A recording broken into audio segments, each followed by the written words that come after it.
Please get ready for a dictation of exercise number 5 and 6 from Progressive Magazine of December 2021. 5 seconds.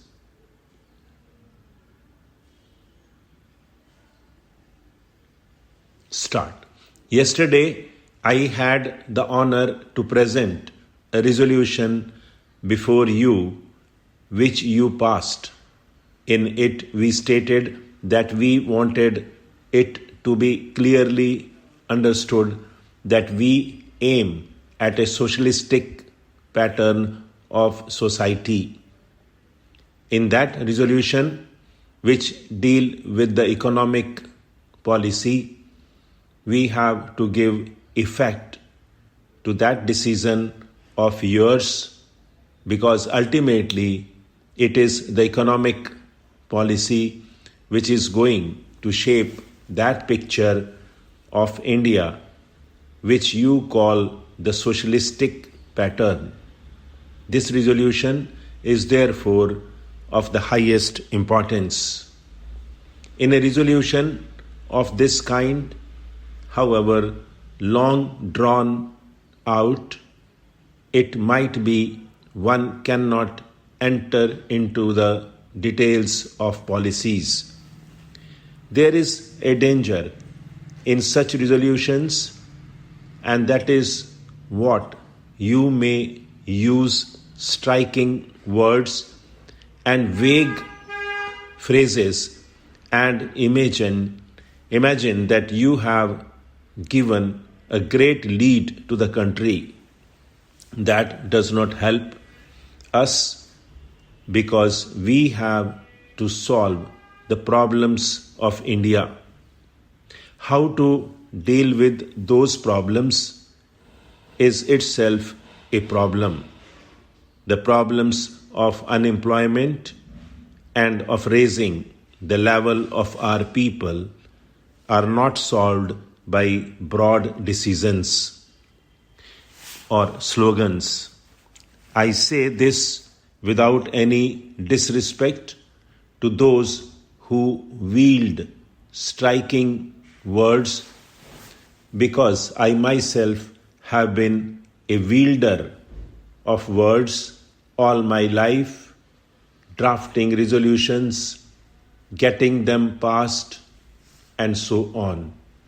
But a time comes when you have to forget words and deal with hard actualities.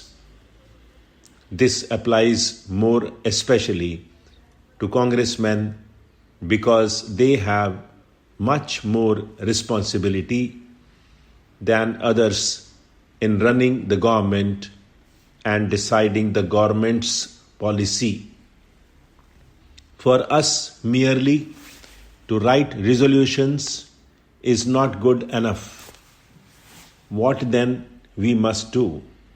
The only thing to be done is to sit down and draw up a plan, a detailed plan. That is the function of the Planning Commission and of the government and of those whom they consult.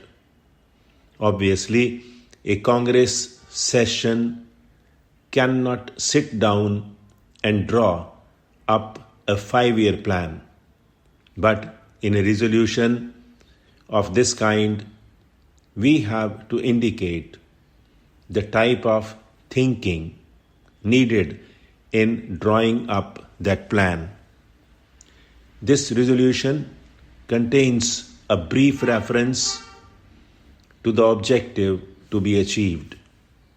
First of all, after expressing appreciation of what has been done, the resolution says that the time has now come for substantially increasing production, for raising the standards of living, and for having progressively fuller employment so as to achieve full employment within a period of 10 years in the Congress.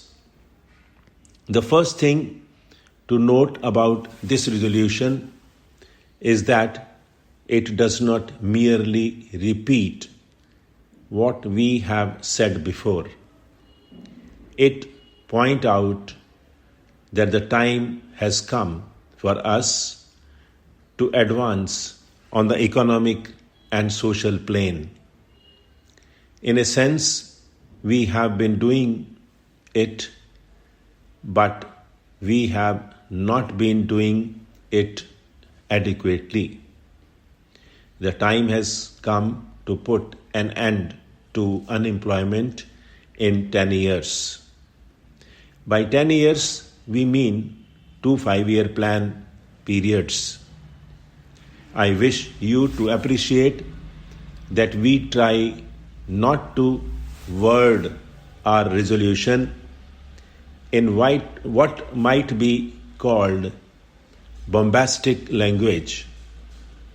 We are an old and mature organization with a great deal of experience.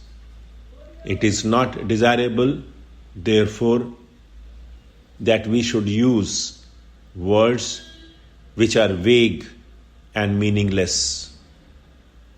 On the whole, we understate what we propose to do.